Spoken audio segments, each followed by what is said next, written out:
Welcome to the exchange. We'll get ready in 3 minutes. We'll get started, seeing how people are coming in. Yes, sir. But yeah, man, like the whole idea of just like thinking about that moment or that memory or that gem, and it literally feels like yesterday. It's wild, man. Hell, B-Boy Summit 2000. Yeah, now that does feel like it was way back. Like I remember it like it was yesterday, but that does feel like it that was a breakthrough moment for the crew. That was a breakthrough moment. I remember I received the call for that because I didn't go to California. I'm just like, damn. Hells yeah, I was hella happy for you guys, but at the same time I was like, I wish I was there to see it. Of course. So many battles like that for me where I was stuck at home, you know, just doing the domestic thing. Either I had to go to work or just my schedule didn't permit it.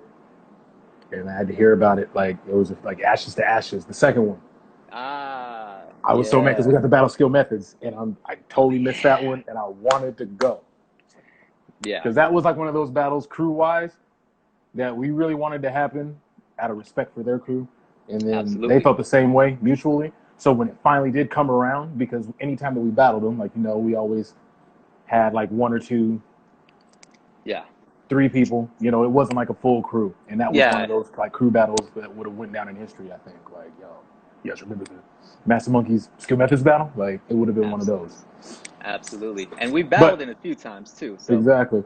But it was never full crew. It was always 2-on-2 or 3-on-3, or it was like solos, and we were just always supporting each other. Like, it was just never that moment. Just never synced up. Like full on crew and they're in their moment of flow, and at the same time with us. Yeah. That's the crew I would definitely love to go back in time and full out battle. Like, I still have that itch. Like, if they want to do it and if we could set that up, I would still love to do it. Like I said, because they're the homies. I've worked with a lot of them out here in Hollywood because they all were out here, you know, before I got out here. So, yeah, that's something that still is like on the checklist of things to do. And just how I even said to you, like, yo, we still got so many more moments to give to the world and to experience together as a crew. Like, we're not done yet. Absolutely. I don't feel like we're done yet. And, you know, we can talk about that too. We can dive into that as well too, you know. So let's check in. We got Brazil in the house. We got Indonesia in the house. Hey, Brazil. Yes, R16 2007 when we hanged out together. It was fun. Love to you guys. My key 2007? Yeah, Germany. That's our first R16. Wow. Wow. We took third. Just joining. Oh, what? We got Flomo in the house. Hey. Hot Solo. Hey, Hot Solo. What up? Yo, great times. What up, big homie? Oh, we got Renton in the house. LD Love, Leah. Hey. Wifey in the house. Yes. I like to see y'all back in action. Yeah, Mrs. of Paris. Yeah, we'll get in there. We'll talk about that being back in action as well too. We're definitely gonna get into that. That was I mean, it's just so much because we'll take it back to the Boom Squad when you guys met. Oh my God. Oh Think about that. I know. Wild, right? Man. Interesting times. I know.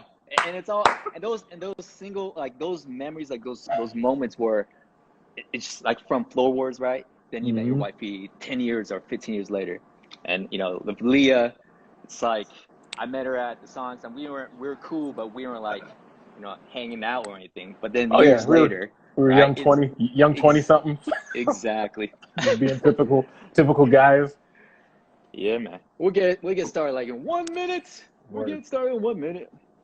Yeah, we'll go in, bro, and we could just chime in and just talk even about like the scene of today too. The scene and the generation of today. How it was when we were coming up and all that too. Dope. You want to see the full MM battle again would be great. Yes, definitely. And we'll talk about that as well too. Full MM battle. I was just watching. Big Domes in the house.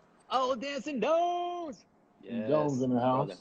We were just watching. Actually, I was just watching last night. PLU, 2003. Oh, wow. Yes, we were on one. We were going back to back. In the finals, in the finals we were just doing routine after routine. Oh, that's when I had like long hair. I used to tie it up in like the samurai ponytail, the gray pants. Yeah, that's right. Oh, chill. Yeah, that's okay. That's Yep, what's that up. PLU. We were going in on that one. We were going in on that one. Yeah, we're going back to back. Like we were not even holding back at all. Because All that right. wasn't that around the Flex Flav battle? I want to say that was after the first Flex Flav battle, Ashes to Ashes. It was, Or it was right I before or want to right say after? it might be, I think it was right before because that was 2003. Right before. So, Yep. yeah. Yeah. All right. So here we go. Let's get started.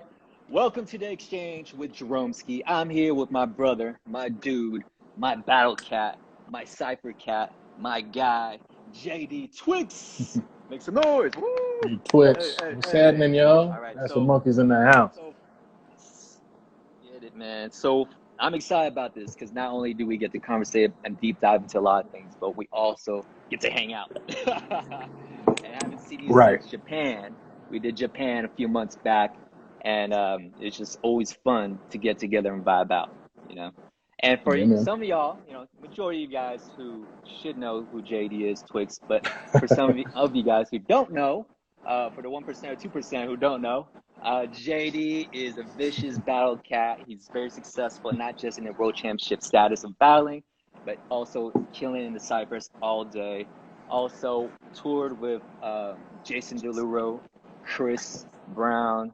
I mean, who else, man? Like you name him. I mean, you were toured. You did music videos. Yeah, I mean, Movies, those are my two all that. major artists that I worked for professionally out here in the industry. But then there's a lot of random work in between, you know, from, like you said, music videos to commercials for Target and things like that. So just, you know, whatever came my way, whatever I got an email for to go audition for. Like, all right, well, here's something else that can pay the bills. Whether it was a commercial, music video, stage performance, industrial, like the LA scene is just like that. Like there's a wide variety of jobs. They're all dance related, but you're always playing like a different character. There's always a different plot. There's always some kind of specificity, you know, to the job itself and to the product that you're either producing or selling versus like, you know, a stage performance for, you know, a big crowd or an industrial company that is marketing cars and they're using dancers for that. Like it's all so random. There's so many different things out here. It's just absolutely. And before, you know, a lot of people know you're from Seattle, and when we started at a community center. This is before we even had dance schools that taught breaking, right? So we started at Jefferson Community Center. From Jefferson Community Center, we did all the community center battles, up and down Seattle, and then we traveled out from Vancouver, Canada, to Oregon. Then did California, then did West Coast, did the East Coast. We would fly ourselves out. We would do what we had to do, have a summer job or whatever job, so we can buy our own personal plane ticket.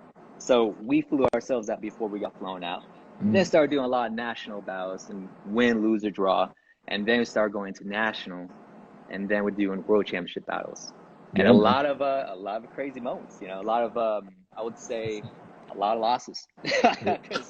a lot of everything. A lot of everything, right?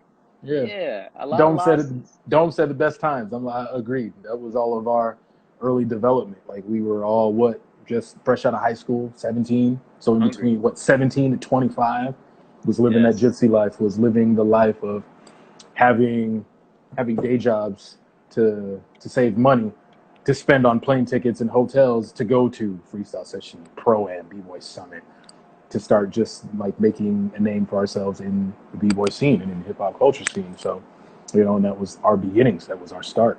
It's just literally everybody trying to find what they could do to raise some money for themselves, because we were at that age, like starting to become more mature, younger adults and can't rely on parents for money. So everybody had to find like, you know, some kind of way of income just to be able to travel on our own, you know, and find that like started that independence, you know, as we grew and as our crew formulated and as our crew like solidified as a crew. Like we all just did that together. So yeah, best times, man.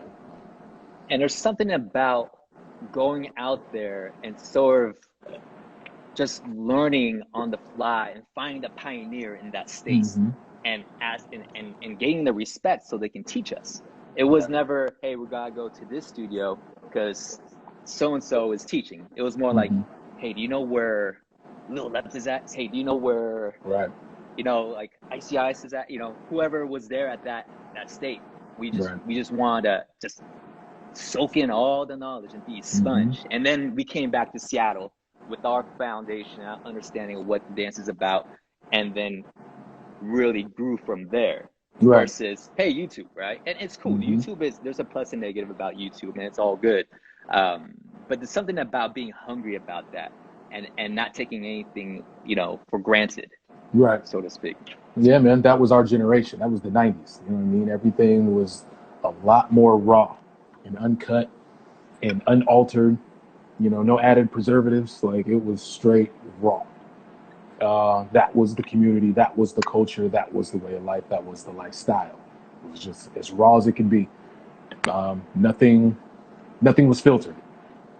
From the battles to the exchanges in battles to the heated talks, like the panels, the traveling, all of it was super raw. But that's also what was, I think, so special about the 90s as well. And that's what gives 90s generation B-boys a certain kind of durability and toughness, just in our character and in our dance style, like, and how we approach the dance and how we approach the culture.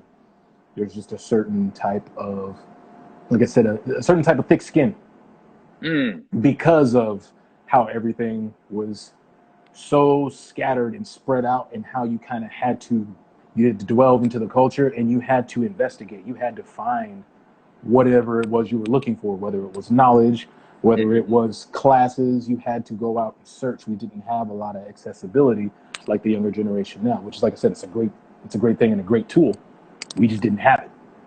The closest thing we had was a few message boards on a few certain websites: Freestyle Session, bboyworld.com, bboy.com, just those little chat rooms where people were always like just giving little tidbits of, oh, go to this spot when you get to this city, go over here if you're trying to find so-and-so. It was very equivalent to, like, if you're watching old school kung fu movies, when you used to have to venture out into the mountains and until, like, the outskirts of wherever it was, whatever state that you were in, whatever city that you were in, to find the grandmasters, the masters to train with, the people that could help further your knowledge and further your capacity in the scene. So, like I said, like the 90s, it's the golden era. Like, that time really gave us a lot of life experience because we had to do everything firsthand. Absolutely. It wasn't given. We had to really earn it. You had to go get it. Exactly. Now, talking about raw battles and earning it. Raw battles. All right, here we go, man. What's your which one are we getting? Like, we got a few. No, we got a lot. Okay, so let's dive into I know there's so much. There's a whole list. And I could also remember with you in tandem battling so many cypher battles and international battles. Let's go with let's start with let's hit it hard. Let's go with your favorite battle, favorite world championship or world class battle. Oh, damn. I know. Ooh. I know. There's a few, but something that just, when I say favorite world or favorite battle, favorite big battle, I mean, 2004 Wembley Arena World B-Boy Championships. Why? Because that was our very first. Like, in terms of why I give that a little bit more than I give R16, because R16 in the Wembley battle, they kind of run neck and neck for me because they both have really significant meanings behind them. But I got to give it to our first, when we had our first world championship, and the first time we could call ourselves world champions in 2004 was that Wembley Arena World B-Boy Championships in 2004, and it was against Super Crew. So like I said, no easy wins, no easy brackets, no easy road to. Like, everything we've done, we've had to fight and scratch tooth and nail for, and yeah, it was just that surreal moment. We watch those moments in movies. Especially if we grew up sports fans, and if we grew up athletes like you and I. You played soccer, freaking countless amount of sports myself, and that's all due to my older brothers. But we always look at those movies and see that moment when somebody catches the winning pass or makes the winning goal and has that eruption of energy, and all things are stacked and chips, against the underdog and having that feeling of being able to be victorious and overcome obstacle. We always dreamed of that moment. And so that battle was that moment. And so when it finally came to fruition, it was mind blowing. To come back home was even a crazier thing because it was a big deal for us, but it was even a bigger deal for the city that we represented. And they showed us mad love for it. Like after we got back, we were in newspapers, and normally b-boying back then didn't get the kind of attention that it has now because it's getting ready to go into the Olympics and it's getting ready to be recognized as a major sport as it should, because it's always been through the community respected and highlighted as a beautiful art form, which it is. But there's also the athletic aspect of it. And there's the athletic side of it. And the minute that you put b-boying into a competition setting, it has now become a sport. Like there's no way around it. So it's okay for both of those things to exist. It's okay for both of those capacities to exist. And it's okay for b-boys to like b-boying because there's the sport aspect, there's the competition aspect, and then there's the artistic aspect. So, but absolutely, that was just, our city just showed us mad love, for doing something that, like I said, just normally just doesn't happen. Like we had a few championships with the Sonics,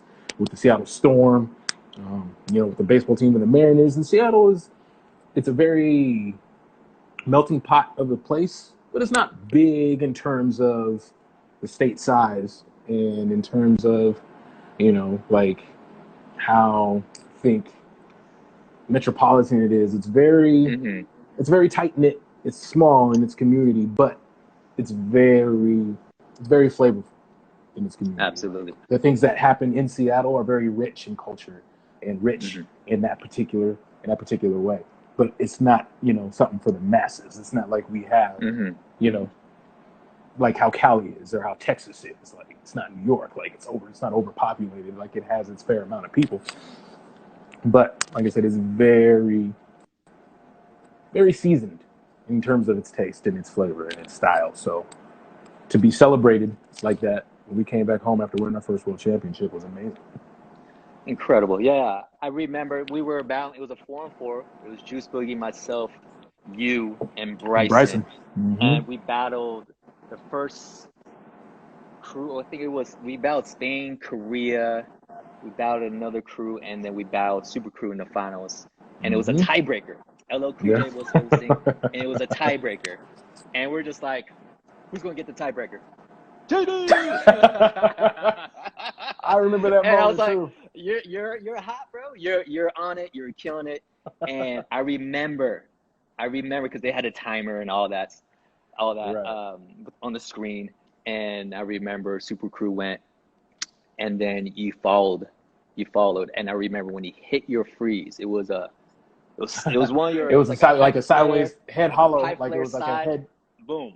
Yeah. And right when he hit that, I was like, we're going home. I took my shirt off. I was like, woo! I felt like we just won the world championship before they even announced it. And I just knew. Like I just knew at that moment, like hands down, like it was clean. You hit, your energy was there, and it was a moment. And I remember that moment. It's like it was yesterday. But that was amazing, man. Yeah.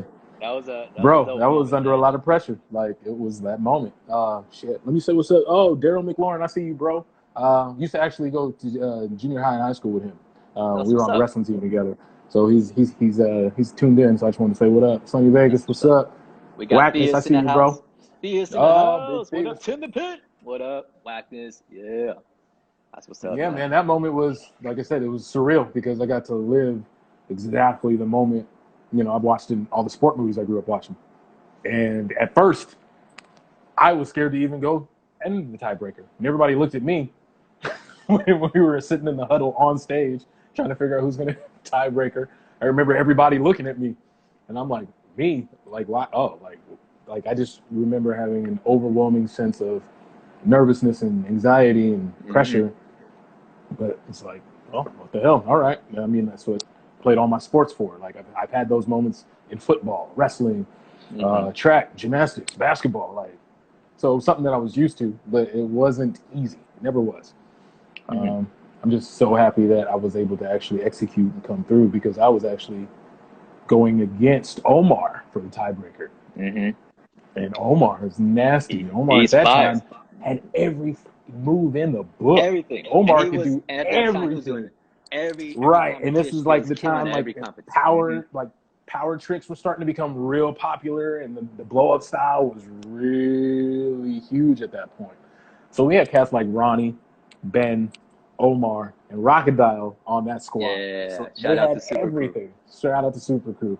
Man, like they had everything. So I was just trying to be as clean as possible. I was just, just trying to execute as much as I could under pressure and not let the pressure get to me and just really stay focused. And lo and behold, that's just, it started to snowball. And now talking about sports too, because you played a lot of sports, I played a lot of sports. Oh, yeah. And what I vibe off your flow and your frequency is that drive to be always better, right? And to destroy and to punish. Remember, we had the whole idea. Oh, team punishment. Team punishment. Yeah, we kind of got in trouble with that. That's a little hidden thing within Master Monkees. If people are watching right now, we used to do a thing called team punishment, and it used to be an idea. People thought it the wrong way, but it used to be a whole idea where anytime we were about to battle, no matter who we were going to battle, we're just going to team punish. Like we're just going to go in there and destroy. And it actually helped us propel us to just no holds bar, just to go out there and destroy, and to have that flow and that mentality of no matter what, I'm always going to go 100%, no matter who we're battling. And that actually has helped us out. But within the crew, people thought we were trying to divide ourselves in a sense of going out this way, when in reality we're just trying to push for the crew. And I get it. I get both sides, Oh yeah. Everybody has different perspectives, especially when we're young. Everybody has their different perception of what's happening within the crew, and that's also just crew dynamic. That's also just family and brothers just being family, and everybody trying to figure out and navigate what's what. So I get it as well. Like many talks about that. Yes, but yes. That started with you and me when we first trained for Lords of the Floor. Absolutely. I mean, the first time we did a 2-on-2 together. That's right, Lords of the Floor. That was 2002. 2000, yep. 2002. Because 2001 was the year before, and that was you and Juice in the grade 8. And then I entered with Lazy, and we started from the bottom and finished third. And that was a long day. Fire. I missed that jam. The Lords of the Floor was like one of the best 2-on-2 jams around ever, still to date, to me, in my opinion. Like 100%. I still watch that video all day long. Yeah, all day, and that set off Red Bull BC1. So before Lords of the Floor, before BC1 is all about Lords of the Floor.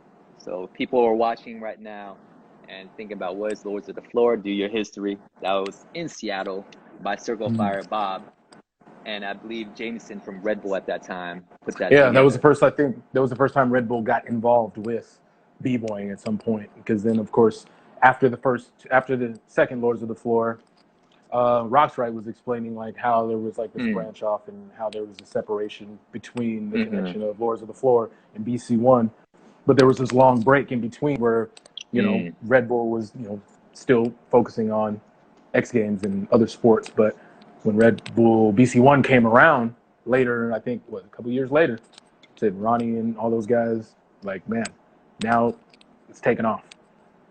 And that's funny because those were all the conversations we used to have in that era and at that time, where all the progressive conversations, where b-boying is going to go, where we wish it would go. And that's exactly what we used to talk about. We used to talk about what if b-boying was in the X Games and what if b-boying was in the Olympics. So to actually see that happen, like to be in the scene still long enough to see it actually manifest, is a beautiful thing. And I'm like so grateful to even just have had the journey to be able to see it. Even if I'm too old to compete in the Olympics, like, because they're looking for more like youthful kids, and they're like looking more towards the Olympics, a younger community. So I get it. I'm the old man in the bunch. So, but yeah, it'd be cool to be on the judge panel for that, at some point, because we definitely, I think our generation has helped propel that and make that a thing and make that a possibility for the younger kids, for like the 2010 plus kids and these kids that are like 12 years old that are doing things that grown adults trained for like 10, 15 years to do. Like, these kids got it already. every move you can think of, every power move combo, to make it look so easy. But that's also part of how the evolution is supposed to go. You know, like definitely. And the thing is this too, it's seeing that whole process manifest and being part of that. I mean, we have a special eye, you know. So not if we're not only judging, but we understand where things come from. I mean, a lot of the generation now, because what happens, as you know, the generation before us, they did certain moves or pioneer moves, and now that has become foundation. And the moves that some of our generation have pioneered or created now has become foundation, right? Right. And it's so interesting because you see it. Because I mean, let's be straightforward. Not a lot of people were doing flips your style. People were doing back flips, front flips, but how you rocked it, right, with flavor and presentation, a different story. You know, like that's what makes you unique from a lot of other cats that flip. It's just how the presentation, the energy, and also the haymakers you hit. You know, like I remember. Oh yeah, backstory. R16, Jinjo. I mean, we're going there, man. We're going there.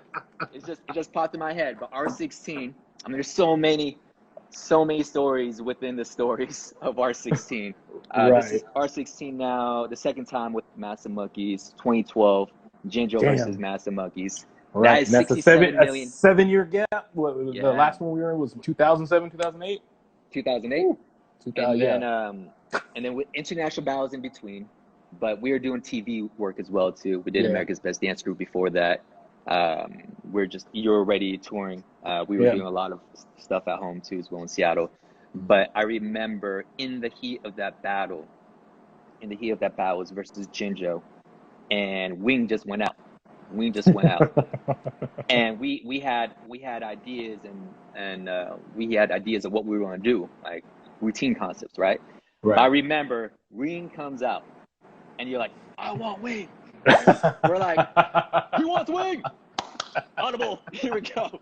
And then we're just thinking, I'm like, all right. And we were so locked in with our chemistry. We trained a lot. We trained for months with that, right?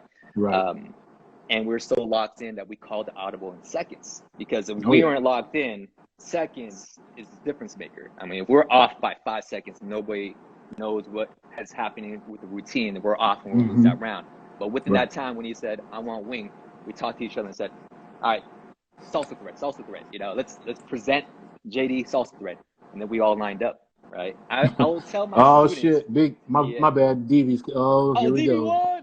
DB1, big bro DB1 already, just getting here roasting. Here we go. My hair does what it wants, bro. I don't even trip no more. I just let my hair do what it wants. But yes, as you can see, funny. Like, you know, hey, leave my hair alone, D. Big brother, trying to pick on me. Our big brother, DB1 already. That's one of our forefathers in hip hop, like in like the hip hop scene in Seattle. Big shout out to Devious crew, you know, Hughes, Sneak, you know, rest in peace, Soul, DV, Vive. Love y'all. Yeah, I mean, those guys are. Literally, those guys are Michael Jordans. And what's interesting, too, is they took initiative to bridge the gap from their generation to our generation, going to the community center and mentoring us, coaching us. And they didn't even have to, right? So big ups to DVS crew, big ups to our leaders, our guys, our superheroes, DV1, Fever, Soul, Hughes, Ray One, Sneak.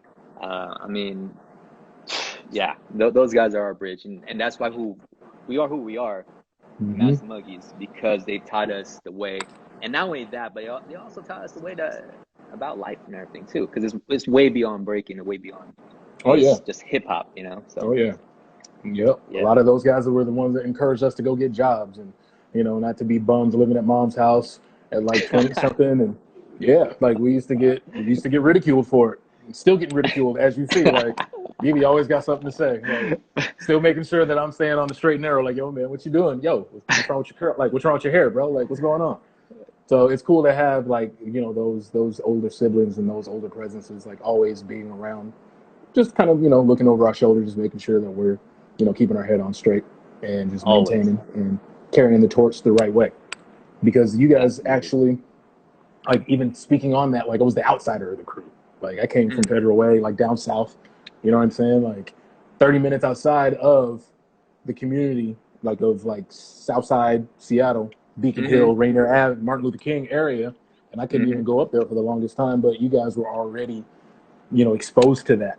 So when I first got my chance and got introduced, you know, through the homie Jarrell, if you remember Jarrell from Oasis, of course, Bboy Skyrock. You know, when he first started taking me up to Jefferson, like it was a whole eye-opening experience because that was my first time experiencing like Seattle hip hop, like at its core. So, because out in the South End, I just had like the kids that I braked with. And shout out, 253 Pose, the Kent boys. Hey. I used to go to Kent Meridian. You know, we just had like the high schools. We had like the high school clubs. So from like the high school I went to, which Federal Way, and then Decatur had its little b-boy or breaking club, so to speak. Had like the kids that would practice. Thomas Jefferson had their kids that would practice, and then so we used to kind of bounce around like that. But we didn't have like a hub or epicenter of like complete hip hop culture, like in its fullest, like you guys had with Jefferson Park.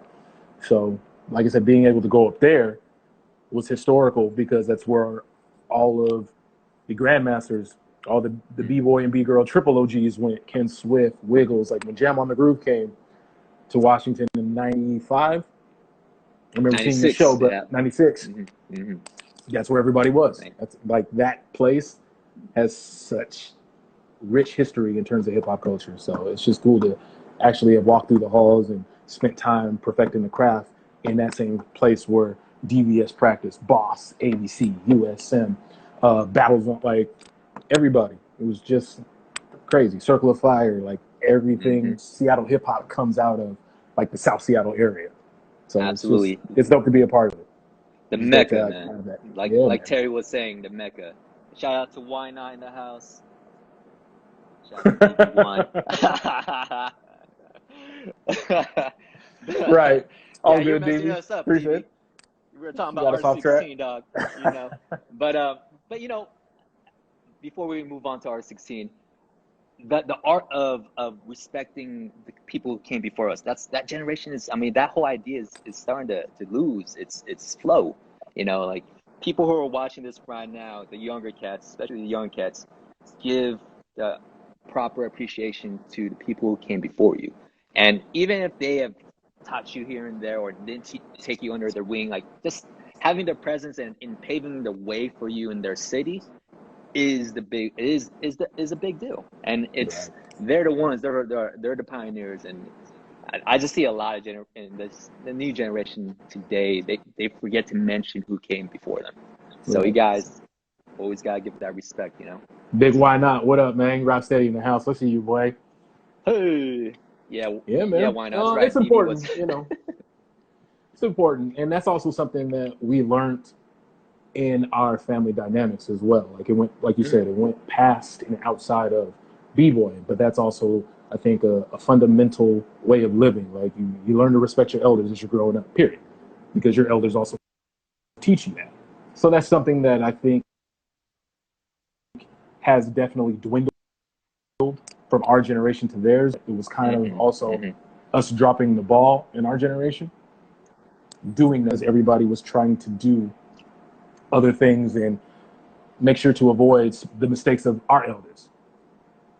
So coming back to R16,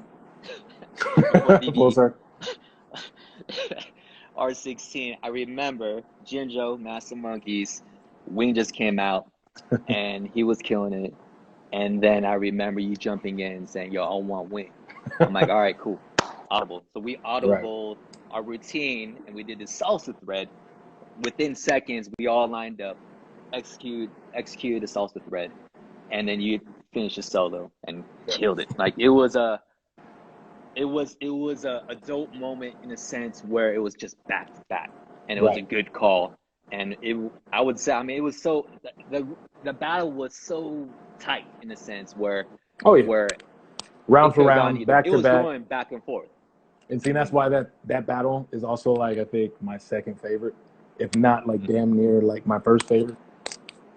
But there were so many different things represented in that battle. For one, it was the generations battle. It was old school versus the new school. Like right out of the gate, you have us, and we've been in the game 20-some years. Everybody's in like their mid-30s, like, and usually B-boy retirement age is about mid-20s. Like once you get into being 30s, everybody's having kids. Everybody has different jobs that require more time, no schedule to practice. So the fact that we're still in the game past our 30s was already, monumental enough for like the hip hop community in that sense. They're like, yo, these guys are still battling. Ain't these guys like 35? So Jinjo, and then also Jinjo had won R16 2 times before we even got to it. So this is on. They were going on their third win. If they would have won it, and yeah, like our chemistry as a crew, we were able to make those kind of maneuvers mid battle, where we have a certain game plan, and yeah, it's good to stick to game plan, but also have the adaptability to be able to change things up, especially if somebody's feeling confident or somebody's feeling, some kind of fire. And with me, I'm not one to shy away from challenge, especially when it comes to that, because for me, I don't like bullies, and I didn't like ever coming across as a bully. So anytime I ever called anybody out, it was always calling somebody out that I felt was either my equivalent or more. Like I didn't feel right calling out people that I felt that I was better than. I felt like it didn't do anything for me. Like it didn't help me become better. It didn't help me kind of fight through like a struggle, and it didn't help me advance any. So anytime that I called out any of the B-boys, and you can go back and watch the footage, like that was that moment. I was like, wing is mine. But I remember saying it. I was like, wing is mine. Everybody just looked at me like, all right, cool. Yep. And that was just a good way of, I think, changing. I was like, just a good way of changing the battle dynamic and kind of like the energy. Because, everybody kind of always tips around and waits for the good guys to go out and doesn't really want to necessarily go against like the heavy hitters of the crew. Me, that's exactly where I always went to first. I was like, oh, I don't give a fuck about anybody else. Who's the heavy hitters? Like, I want the hard dudes. Yeah. Because like I said, that was also like my own personal development thing. That was also my own personal conditionings where I wanted to be challenged and I wanted to challenge somebody else. But I needed that energy, and I needed that motivation and that drive, and also like that encounter to help bring out my best. You know what I'm saying? Absolutely, man. So it was never like I never felt right. Like I said, dancing against somebody that I felt like it was like an easy round. It was like, I don't want to go out against that guy. Like I feel like it's too easy, or it just felt unfair. It just didn't feel right to me internally. I was like, I want to be challenged and challenge the guy that doesn't normally get challenged because he's good. So that was my thing. Was like I don't shy away from anything. I don't shy away from a fight. I don't shy away from that confrontation, and that's that inner athlete from playing all the sports and having to meet people face to face on the field, on the court, on the mat. It was always, you can't run from it, you can't avoid it. You're out, and I had 2 older brothers. I couldn't avoid nothing, and that's exactly what we learned in the house. Like anytime I had an issue with my older brothers, there was no avoiding it. They were always right in my face. Like, oh, you got a problem? Oh, okay, well, we can handle that. We can go outside and handle it. We can handle it in the house. Because if I wasn't strong enough, and if I didn't have the backbone enough to stand behind my words, and if I got to run in my mouth, they would check me on it, period. It's like, oh, word? Cool. And my like brother to this day, still the same way. Oh, you got a problem? Oh, yeah, we can go outside. Now you're stuck. So that was my outlet, was like the B-boy community and competitions. That was like my safe outlet to be able to get that out without it having, detrimental consequences in life, either locked up or having a criminal record because I'm out getting in fights all the time or something like that, just because I'm trying to, express that warrior side. So B-boying was the safe way, and that's exactly what pushed me, because outside of my older brothers, I wasn't, because of them, because they're very intimidating. I'm the small one in my family, and I tell people that, they trip out. Like, they're like, what? I'm like, I'm the run to the little, I'm the baby. I'm the little one. And you see my older hands my size. So when you see my older brothers, they're like twice the size I am, and people like really start to get the concept of like, oh, this makes a lot of sense at why I was the way I was in battles. Why I just walked around like who you are. You coming to see me, you're gonna have a problem. Period. Yo, what up? Polsky in the house.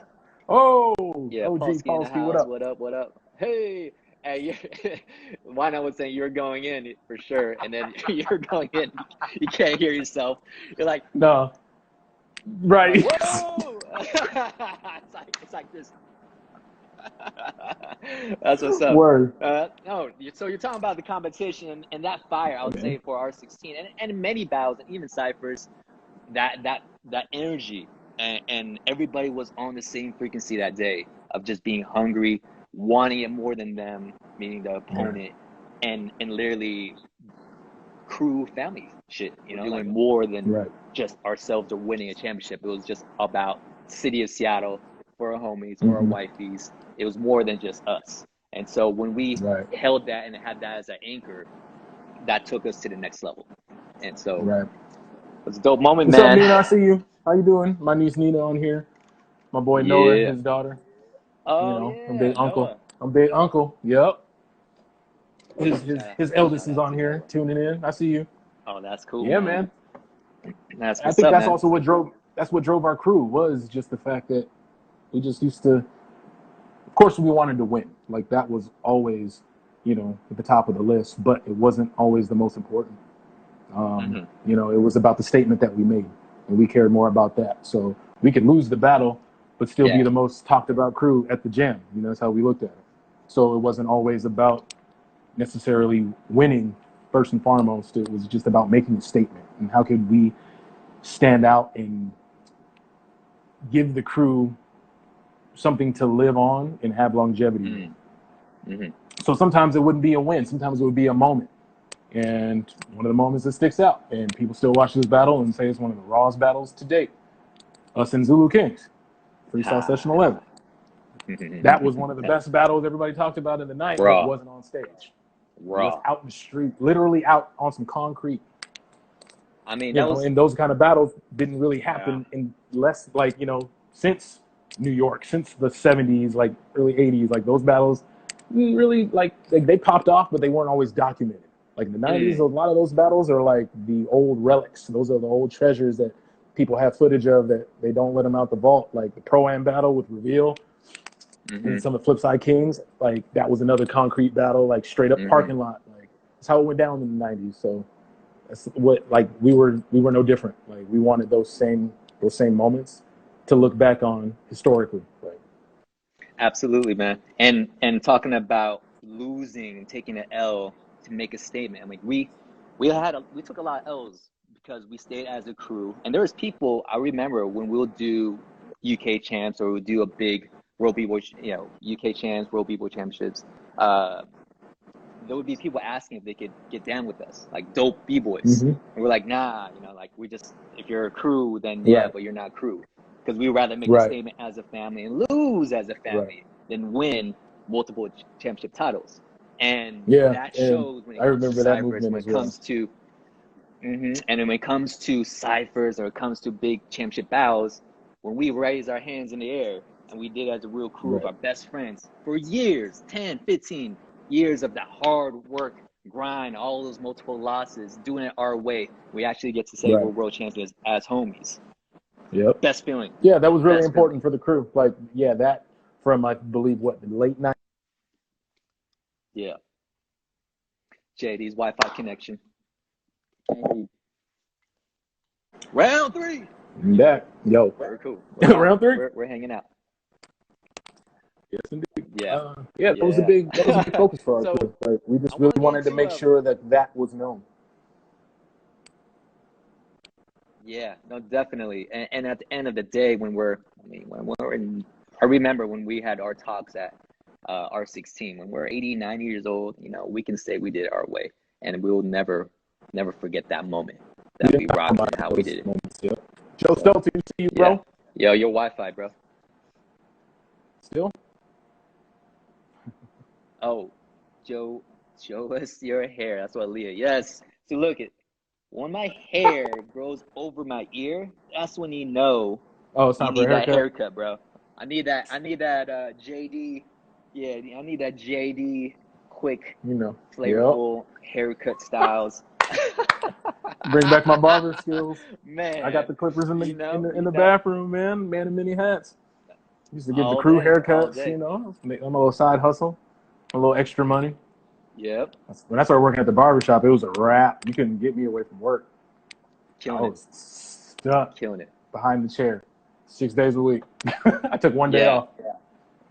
Wow. Hustling, man. Well, because Now, before that was let's flip the game real quick. We talked about battles.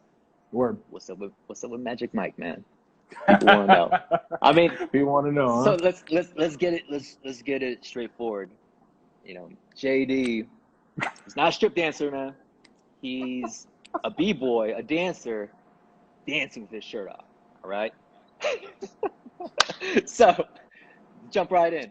How is that? Like, let's just think about that process of dancing on stage, ladies screaming, and you doing what you love to do. I mean, that's like the best of everything right there.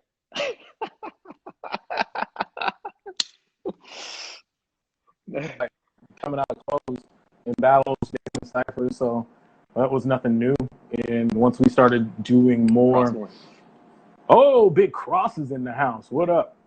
Yeah, man. Once we started doing more industry, once we started doing more like industry stuff in mainstream, like I think a lot of that stuff just kind of just happened naturally. And some 20 some years later, here I am. Got the opportunity to do Magic Mike, audition for it, and at first I was kind of offset about it. I was apprehensive, like, wait, okay, I can't, thinking about my mom. I was like, I can't be out here doing anything dancing, kind of just being out.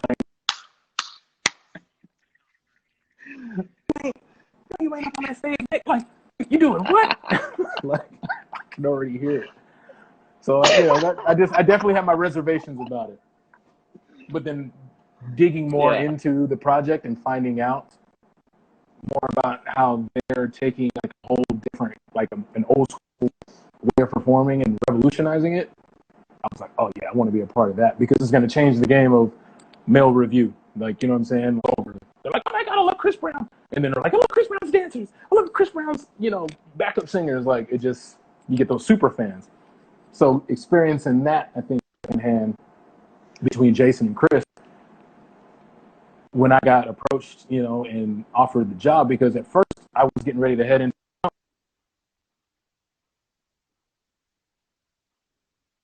being like a Marvel movie because Black Panther was my shit. So like, oh yeah, I'm going that route next because of my martial arts background growing up. I was like, this is going to be an easy transition, and I'm in the right place. I'm in LA. I train at a facility where there's a lot of stunt coordinators, a lot of stunt people. So I was like, oh, that's going to be my next move. But as I was starting to transition into that, Magic Mike came from left field. And I'm like, oh, you're not done dancing yet, are you? Because if you're not, we might have a job for you that we might like. My own star in that particular capacity. Solid. So that's why I really wanted to do it, because it's like, okay, I had a few more years I could have definitely put out to being, a backup dancer. I still could be like on stage with Chris and Jason. I still had a few more years that I could definitely dish out to that. But it gave me a chance to be my own star, which I definitely want to put on the resume and like put on the bucket list and check off after, I'm done with my performing career, to look back and say, oh yeah, I was my own star in a hit show. Like that's, it's an experience that I think every artist and every performer definitely dreams to have. So the fact that I wanted to honor that and acknowledge it was like, yeah, all right. And yeah, it is in the of a stripper or a male exotic dancer, but that's funny because part of that was y'all's fault. Because when we used to do interviews and whatnot, all you guys used to say, oh, well, Twixx works in the skating rink at night, and when he's not doing battles with us, he's a male stripper. You used to say that shit on the radio. We had like a Q93, we had so many different radio interviews. I remember Joe saying it, you saying it. So it's funny like how it came around full circle, because it was just something that you guys used to just tease me with or just bust my chop.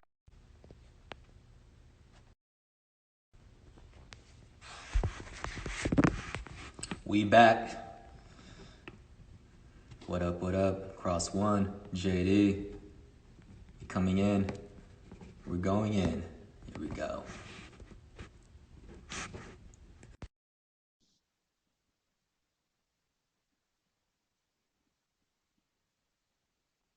JD. Yep. Try to get off your use Already data. did. Already did. Boom.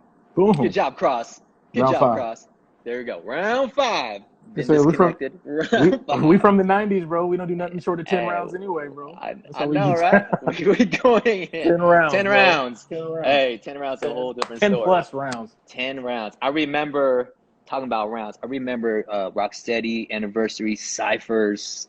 It was 2004, you, Joe, and myself. Mm-hmm. I remember we were you were off somewhere hitting ciphers. I was off somewhere hitting ciphers. And I remember we coming back and talking to each other and saying, how many people did you battle? I battled 4. No, I battled 5. I'm like, it was back to back. That was within like a few minutes too. Right. We're hitting back to back. And then we battled, me and you battled some other cats back to back as well too. It was the whole just Puzzles battling it. And who else was it? Puzzles and Pieces from Supernaturals. Yeah, that was right. That day we were just battling left and right, like non-stop, and kept on going. Those are those moments too. It's just, it's wild, man. Yeah, man. Wild. Magic Mike. All right. So let's wrap up that. Let's finish up on that Magic Mike. So talking about Magic Mike and doing multiple shows, man, and being in the game for a long time. Like, what's the longevity as far as dancing? What, 2 shows a night sometimes? 2 shows a night, 5 nights a week.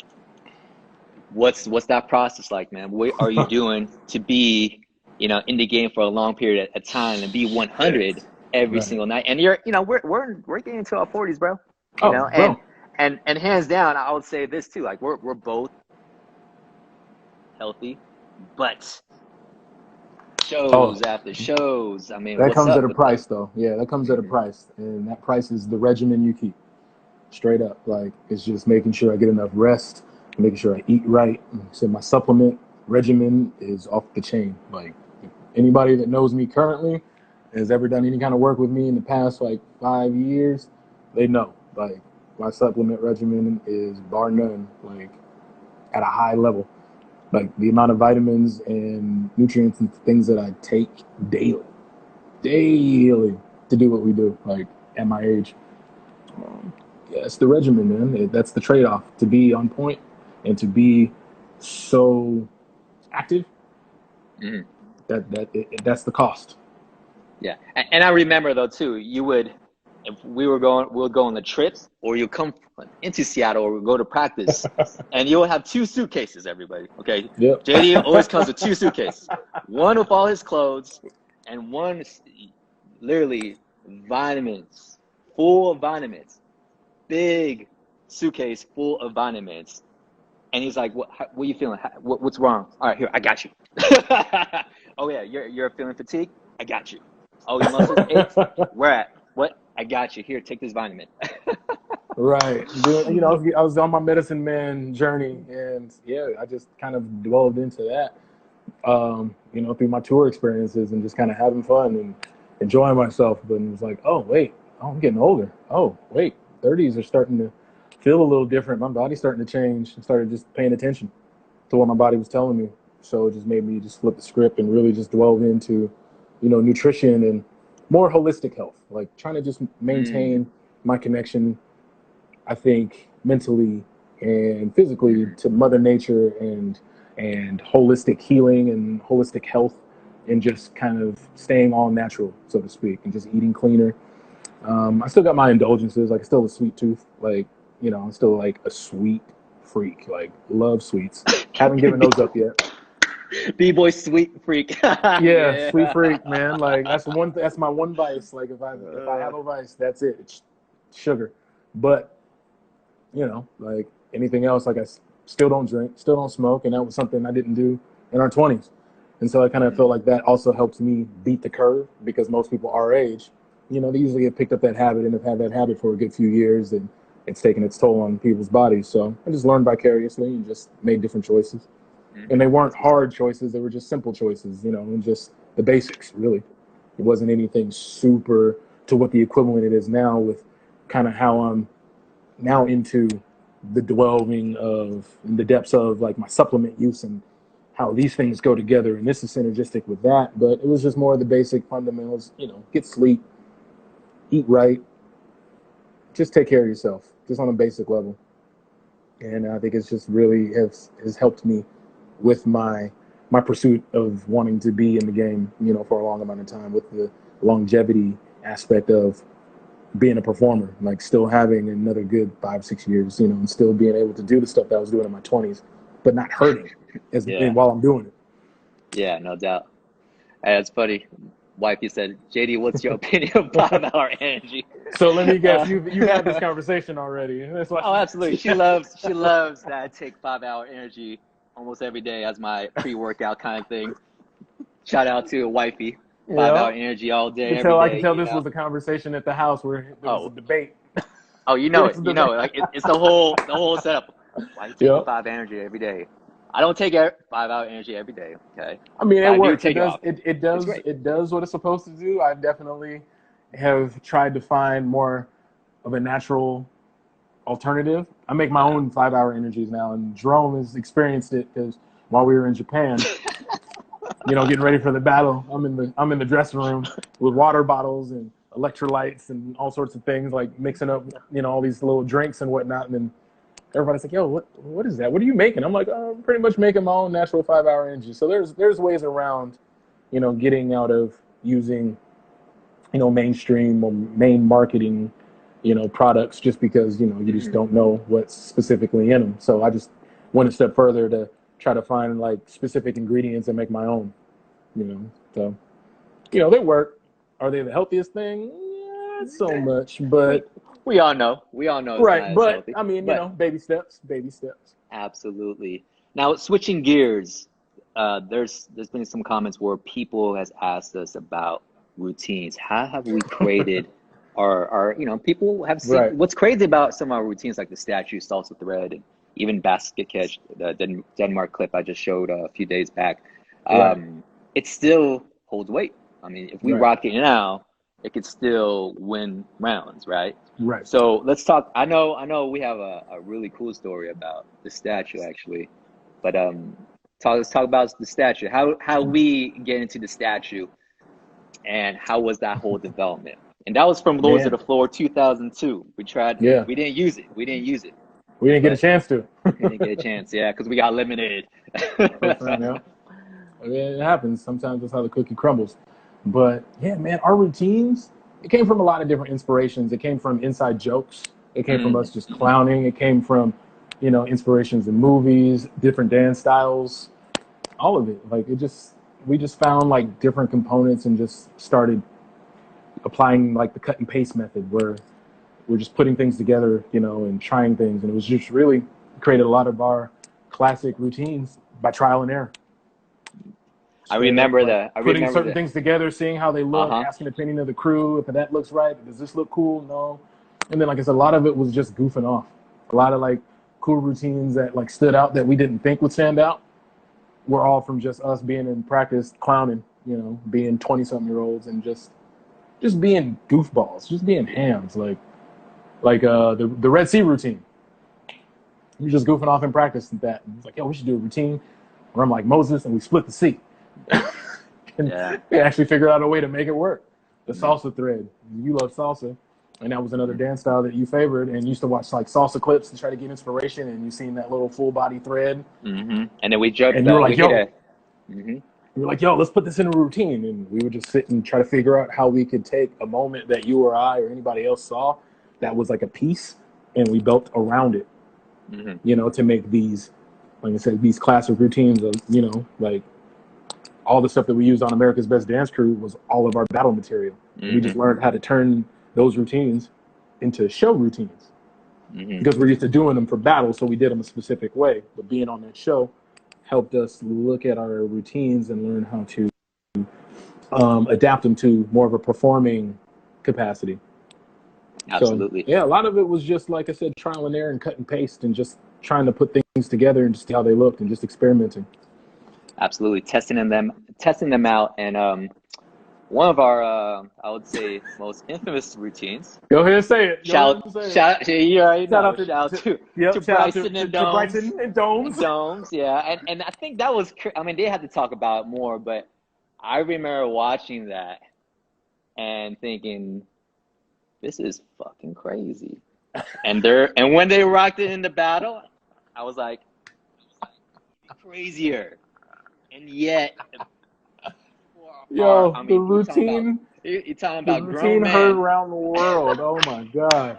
Oh my god. They rocked that at Lords of the Floor 1. And I remember I was in the green room chilling out, and I just hear the whole stadium erupt, go crazy. I'm like, who's killing it right now? I'm like, they just did a sex routine. Like, what? First time pulling that out at Freestyle Session 2000. Cross was on the microphone the whole time going, I don't know about this. And we were battling Battle Monkees at the time. And it was yeah.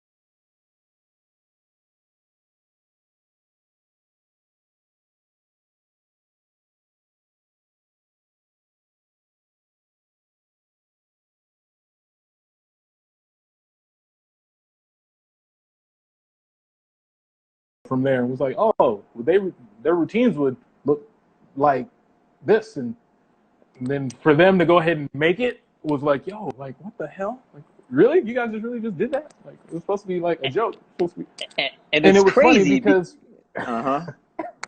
when we used it, it was for a specific purpose. It was for everybody. It was for shock. It was literally for shock. And when I explained this to everybody else, because everybody else thought there was some deep meaning behind it, and there wasn't. It was, yeah, exactly. There was no really deep meaning at all. It was, hey, JD. Are we going round 6, JD, with no JD? JD, can't hear you. Round 6. What's going on? Round 6, man. Round, so, baby. yeah. What's dope about the sex routine, I'll say this, it's on beat.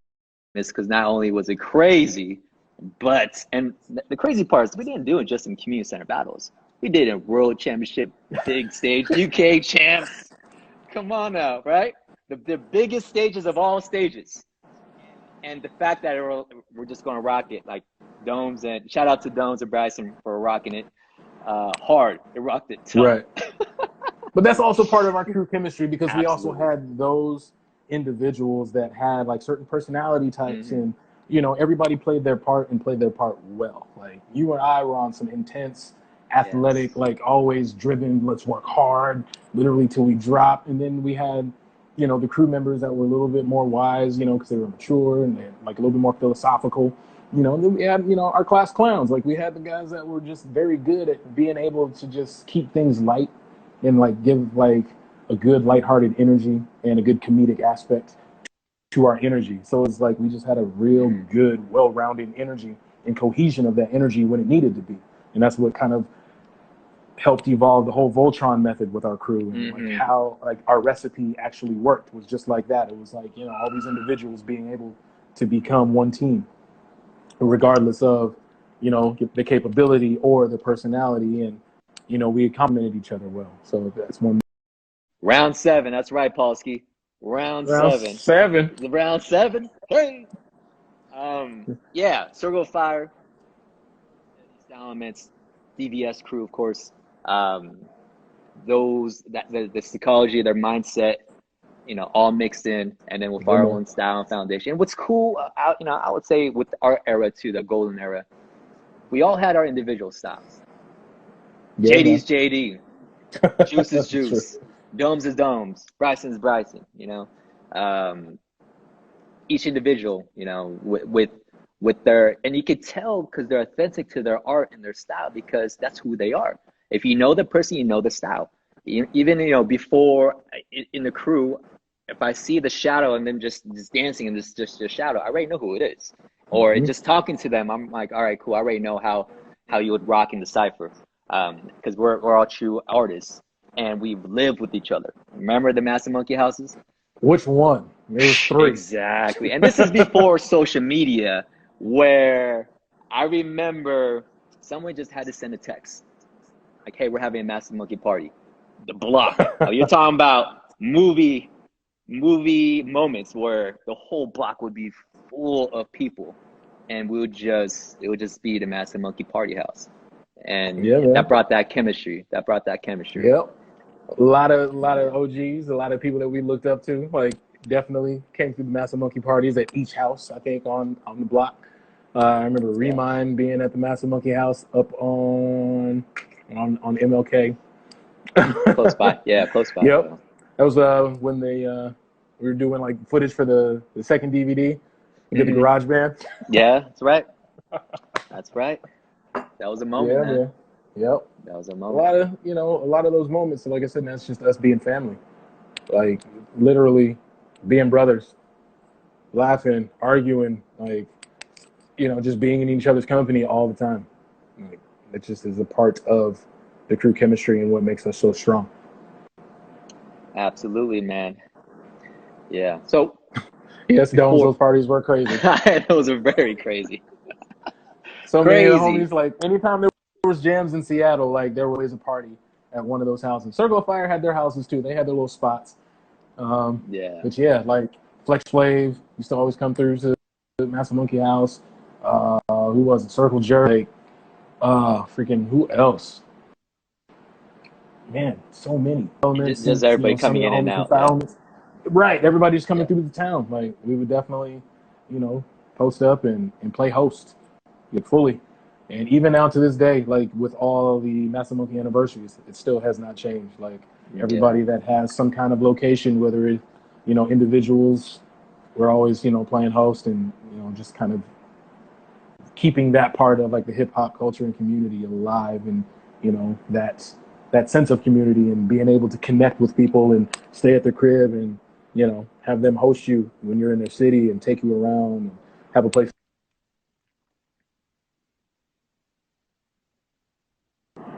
Am I still okay? Yeah. Have a place to sleep and just rest your head and just chill and hang out and just kind of get a sense in the body. Even when we went to Canada, you know, Now or Never, the Contents Under Pressure, you know, all the Canada heads, and even going south in Portland, IRS crew, Moon Patrol, like just that sense of community always was a big in like the 90s and in our generation, and that was something that was passed on, you know, to us from our elders. So, you know, we just got to make that alive and, you know, keep that and teach that to the generation, you know, ahead. Definitely. And DV1 is asking us, would you guys battle again? The thing is this, you know, what's crazy, like we've yes, that the simple answer is yes. Absolutely. For me personally, it's all about timing, and it's all about the why, right? It's always the schedule and the why. Like what event, judges, we're at, was it for, who's battling? Because that's the thing that gets me going, is if there's certain crews or certain people are battling, that gets my creative juices flowing, my battle hunger flowing. But you know, we've done the majority of all the battles that we wanted to do, and battled all the majority of the people we wanted to battle in our era as well, and some of the new generation cats. But you know, it's all about what, you know? So the specific there's need, a good or why. the specific, yeah, the reason behind it. Yeah, we're more selective now, of course, because we're older and everybody is, you know, got different lives, and of course, if time permits, there is like a nice group consensus on why we want to do the battle and what the objective is, then most definitely. I think a lot of the reason I still want to get out and battle is just to show like the extensive lifespan B-boys can have. Like, it doesn't have to stop when you're 25. It doesn't have to stop when you're even 30. Like, if you can still battle at 40 and 45, So it's cool to give like the younger B-boys, people that used to watch us on video way back in 2002, a thrill to see that we're still enough to battle and to be able to keep up with, the 20-somethings. That's my own like personal drive and thrill. I'm like, oh, I get to dance with some 20-somethings, so I get to show them like, oh, I still got it. So that's what motivates me first and foremost. Absolutely, and just that moment right before you're about to battle, us walking through the people onto the battle stage, that thrill with your crew, knowing the fact that you have trained for that moment, and no matter whatever happens or whatever the judges say, just that thrill, just that flow of battling right there, like in that intensity. Like that's the stuff that's like my fix right there. I'm like, all right, let's go, let's destroy, let's make it happen. Regardless of what happens at the end of the day, we're going to represent us and our style and our flavor, and hands down, with our original essence too as well, and adding to the moment versus mimicking or trying to keep up with the moment. Nah, just being ourselves. Being ourselves. Staying tuned of what's going on, what's happening. What's DV say? Yes, indeed. DV asked a good question. Said, any rematches that we want? Oh, what do you think? He said, we just got through actually talking about it in the beginning. There's a rematch I want to happen that it was because I wasn't in it and I wanted to be in it, which was Massive Monkee and Skill Methods. But I wanted to definitely do it with like their like original crew versus like at least like their original 6 or 8 versus our original 6 or 8, just because we got mad love for Skill Methods. And they were also another real crew in the 90s that was really substantial. Like Havoc Koro, us, Skill Methods, Style Elements. Who else? Style Elements. Like there were just a handful of cats that just were real crews. And that was definitely one crew I missed the battle out on. Oh, we're about to go round 8. Round 8. This is gonna be the last.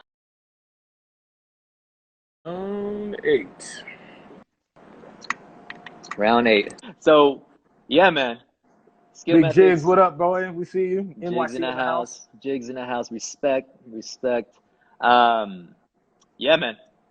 Skill Methods. That would be a dope battle. Their 6 or 8 versus our 6 or 8. And it's just out of respect because all those cats are nasty. All those cats have their own style, their own flavor, and they're fire, man. Each individual is just incredible. Let's check in and see what's up. We've got Palsy, as powerful as Breakin, are Breakin grandmasters passing away and not publishing the stories of philosophies. Methods would both now publishing the stories. That's dope.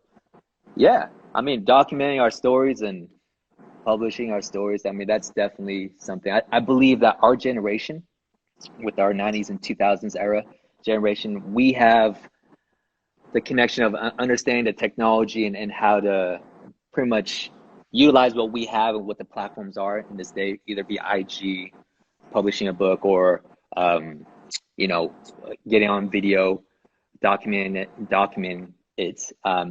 We would be that generation. And I think that's what we're doing. We're making moves right now and doing that as well. But as far as publishing in books, that's definitely something to think about it. Yeah, that's a good idea. That's cool, man. That's a great idea. Definitely a good idea. All right, got some stories.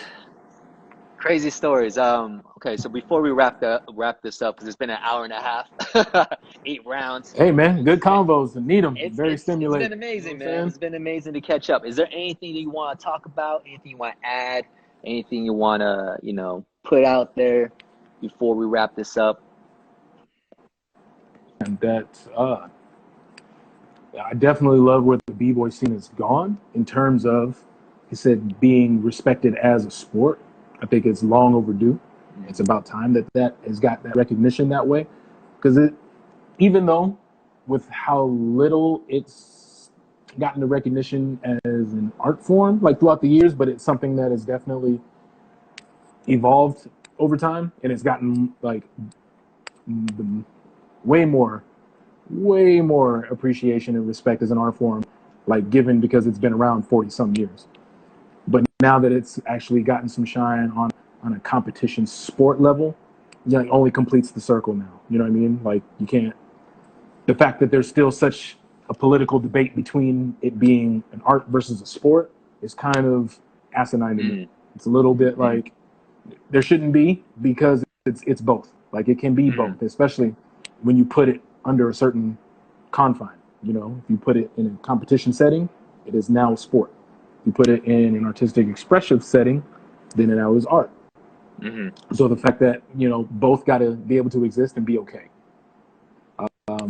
But I definitely love where it has gone in terms of skill level and people like obtaining crazy skill and crazy attributes.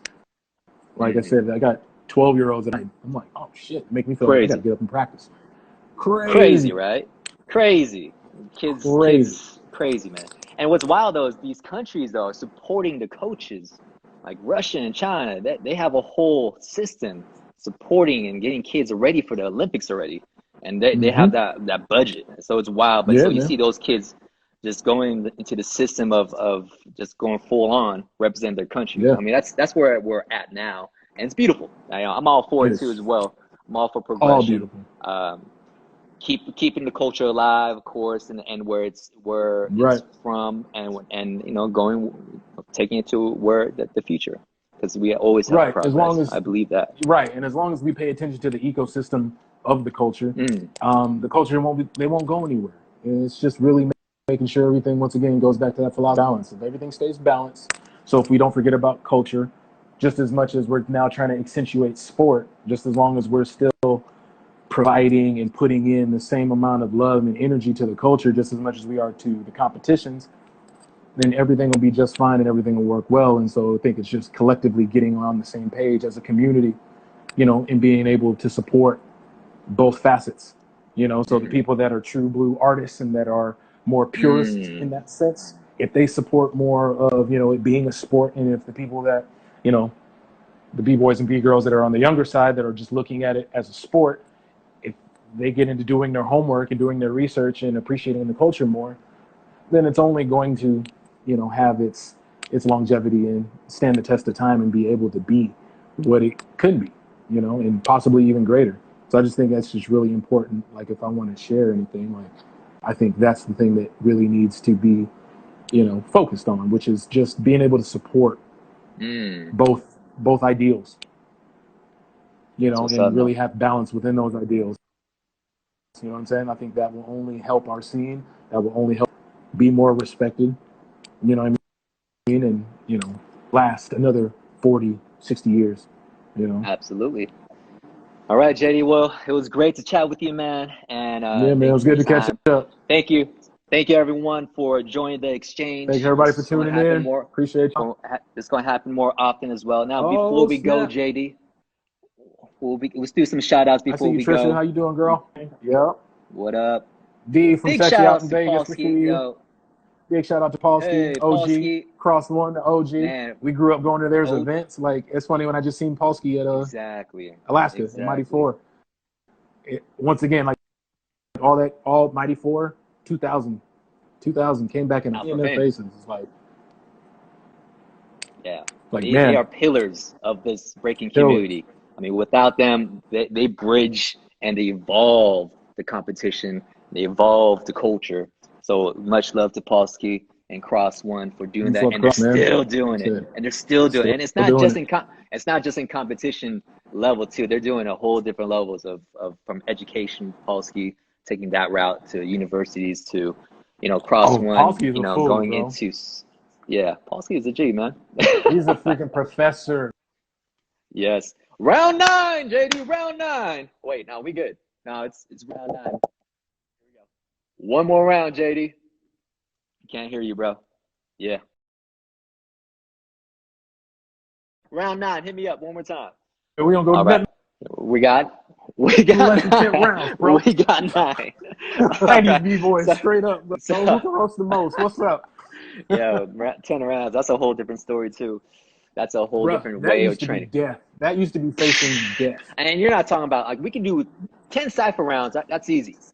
10 full out exhibition rounds, nonstop, 100% each round. Because people can fake the funk and try to do top rock and then a little freeze. Nah, F that, man. Like, you're talking about hardcore rounds, fire rounds, each and every round and not That's and not something the take it 90s easy. generation has. Right. That's something the 90s generation does have on this generation was. Oh, we go round 10. Round 10? Really to experience. Round 10. Is this? Oh, Hold we on, in? Am I still in? wait a minute. You're still in. You're still in. All right. Hold up. All right. Good. We're Oh, good. We're still good. in? We're good. We're good. All right. I mean, we still count that as a round if you want. Yeah. But yeah, man, that was something that I feel like the newer generation get to experience as much to help them condition them the way that conditioned us. Like it gave us a certain amount of Absolutely. grit and it gave us a certain thick skin. Like I said, it gave us a certain durability, which was, yo, we're going long rounds inside of one competition. Like there's no breaks. No breaks. And that's also how we trained to get ready. It was like, yo, Yeah. we're going 10 rounds. Yeah. Straight up. Before we even worked on routines, before we even worked on anything else, it was get your stamina up. Absolutely. 10 rounds. Absolutely. That's how me and you practice still now to this day, how we warm up. 10 rounds. Exactly. Rounds, man. And that's the thing too is there's a lot of people who will stop and go training. And what happens though, and this is some of the gems that JD and I have learned, so people who are some new generation cats that are listening, if you stop and go training, meaning you train and then you stop and take a breather and you train and you stop, what happens mentally, you stop and go. Your muscle memory stops and it goes. And so when you're actually battling, you hit that moment where you're getting tired and your body wants to just give up because it's so used to the stop and go. When the reality is when we hit, like you and I, when we hit over and over, when we hit 10 rounds just for warm up and then we go all out rounds, you get to really understand how your body feels and what certain move and what will hit, what you can hit haymakers while you're dead tired, and what you can ease out and flow into another move while still looking energetic and still having the execution factor, right? Yes, sir. It gets all into that mental aspect. That mental game is a whole nother game. You know what I'm saying? Like if you're tired mentally, then your body's going to follow suit. So whatever the mind is feeling and whatever the mind is manifesting, then the body follows suit. That's just how it works. It's just the chain of command and how you can make things and manifest things. It's all up here. So if you're already tired, if you're already gassed and kind of sputtering off and you're unfocused, you don't have intention and undirected, everything that you do following that is going to look and manifest exactly that way. So that's exactly why we used to train that way. It was like, yo, we got to just go because we won't have those breaks. And Massive Monkees, we never had an easy bracket. In any competition that we've done, we've never had a bracket where we just breeze through. We always were practicing or we always were battling against the best crews in the place, period.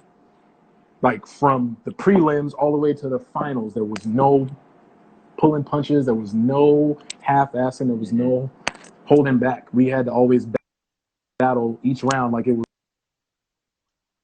was like a final round.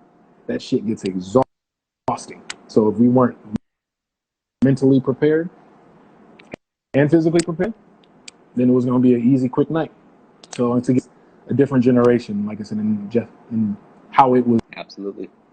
100%, man. Well, JD, much love, my brother. Good to chat with you, man. The exchange, thank you for coming through. And thank you, everyone, for coming through and dropping comments. Everybody, thank you. Much love, y'all.